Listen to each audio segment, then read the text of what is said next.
There is a quiet shift happening in professional markets across the US, and if you're not paying attention, then you'll probably wake up in 3 years thinking, why did my bilingual competition take everything? I'm going to show you exactly what is happening, what it's costing you, and what the professionals who are winning are doing differently. All of this science-backed. My name is Kai Strar. I speak 6 languages, and I learned Spanish to a conversational level in 5 months. And I've also helped 6 professionals do the exact same. Now, regarding the Spanish-speaking market, it's not really emerging. It kind of has already arrived, and I see this everywhere. On every platform, the Spanish-speaking market is booming, and in real life, lawyers and medical professionals are all getting this hit of Spanish-speaking people, and there's some evidence behind that. The U.S. Hispanic population is now 63 million people and growing faster than any other demographic.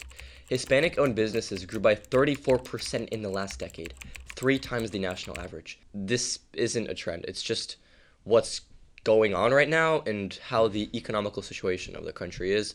And it's just a demographical shift that's happening right now. There's lots of evidence supporting that. So now you're wondering, wait, what is the buying power behind this massive growth? Well, the evidence is also very big, especially with the buying power.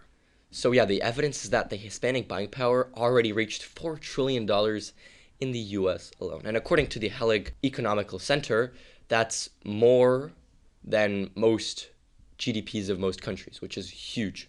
It's like a whole different country that you are missing out on. And over the past decade, we're going to talk about houses now, but the Hispanic household accounted for more than half of U.S. home ownership and are projected to reach 70% home ownership by 2040. And what's even crazier is that the professionals who are building their Spanish skills and that speak Spanish are building quiet monopolies around their service or their product. Just saying, there's a lot of real estate evidence, so I'm going to bring them up a lot. But to be honest, I think it counts for most professionals. So only 7% of real estate owners and 4% of mortgage professionals speak Spanish at a conversationally fluent level. Yet 25% of Spanish-speaking buyers wish that they have somebody, a professional, to communicate with in Spanish. Now, quickly, before I get to chapter 2, if you're a professional who wants to build a 7-day Spanish foundations, I have a free course in the description. Click the link, it's there, it's free, it's amazing. And yeah, cool. The gap between supply and demand in almost every professional industry is widening and becoming larger every single year. And, I mean, the evidence is there, right? So now let's slowly move on to the second chapter. What is it actually costing you right now? Now, you probably heard all this, yeah, got you, okay, yeah, the Spanish population is growing, more buying power, all this kind of stuff. But in reality, what is this actually costing you? And the first one is the referral network you can't access. Statistically, most sales in a certain professional space, in a business, in a company, all come from referral networks. Somebody liked your product or service, are like, yeah, that guy is the guy to go to. And every single Spanish-speaking client that you don't serve is another referral network that you are losing out on because people aren't serving them. So if you just access one, then you can access a whole network because they're all communicating with each other. And Spanish-speaking people, based on my experience from living in those type of countries for a while, is that they all communicate with each other, that they all always have constant contact with each other, with their families and their friends. They're very close-knit together, and they're also very warm, which is one reason that I learned Spanish, is to connect with them. Wonderful people. Now, if we dive into some evidence here, research on professional trusting language from the British Council shows that clients make faster decisions, share more personal information, and build stronger loyalty when served in their native language.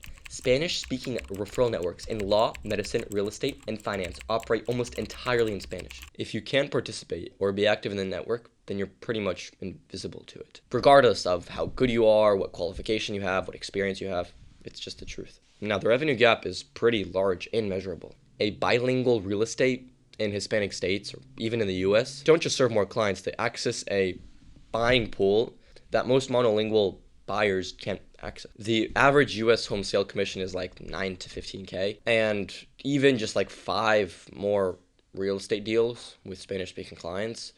And this is, you can talk about this with anything, about lawyer, 5 more lawyer deals, 5 more entrepreneur clients, right? Let's say you have a business, you can serve 5 more people, right? All of this, I mean, even it's 5 to 15 new clients a year, that's 30 to 100K plus added yearly revenue, right? And even if your capacity is full, you still access a referral network if you serve one person really well for the rest of your life, if you serve them well and if you have a good product or service, right? And the salary doesn't just grow once or anything, it compounds over a whole lifetime. Research across 9,000 job postings found that bilingual workers and professionals are 19% more than monolingual competitors. And a study on bilingual MBA graduates found that they earn 22% more when they're starting their new job. This isn't just like numbers, it's real hard evidence that this is growing, this is becoming a big. Over a year, all of this knowledge and evidence compounds into a seven-figure business and professional life, right? So more referral networks, more clients, more capacity, more everything. It compounds over a lifetime.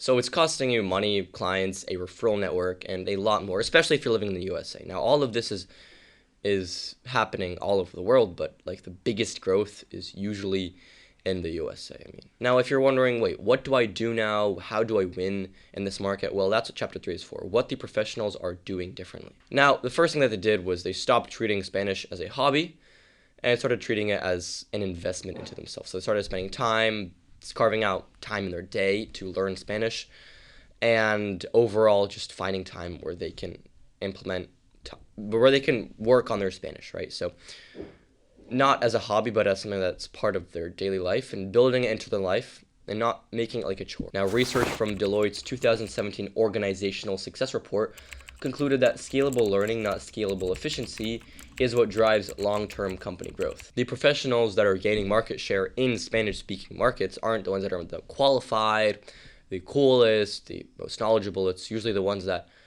can connect with people and share their thoughts in another language and express their feelings and emotions in another language.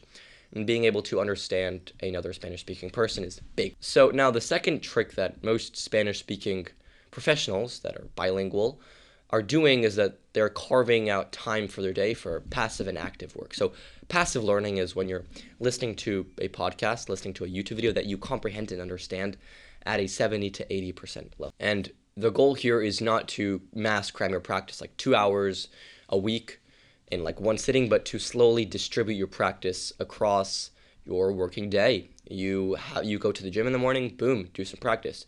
You drive on your commute, you can plug in some headphones and listen to Spanish-speaking work. When you're walking, you can take your phone out and record a video in Spanish, and forced output is one of the best ways that you can learn.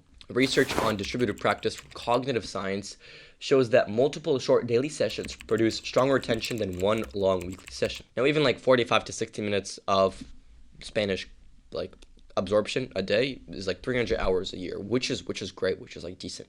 Enough to become conversational, right? Like not fluent exactly, but you can like answer and understand what most people are saying. It obviously takes longer. And if you start now and are consistent for a year, 2 years, then that's where the real changes happen. Imagine like a year or two, your revenue increases in a month by 20%. That's gonna be crazy, right? That's one of the best investments in your time that you can actually use, right? Now, the third trick the professionals who are winning are doing is that they're not learning all vocabulary, they're not learning like everything, they're just learning the top vocabulary that they need in the top conversation starters and answers that they actually need. There's this law called Zipf's law where pretty much 1,000 of your words are pretty much like 85% of daily conversation. So you really just need to like focus and learn the top words in conversations. And also, all of these words usually live in repeatable patterns that are consistent over time. Now, research by Pollination confirms that if you learn vocabulary in context, learn with a certain curiosity to it, like want to actually learn it, then there's a way higher chance of you actually remember, and your retention will go way up. If you're interested in the topic, if you're interested in actually learning Spanish for a certain reason, which hopefully by the end of this video you're interested. Cool, so if you want to check out the 7-day course or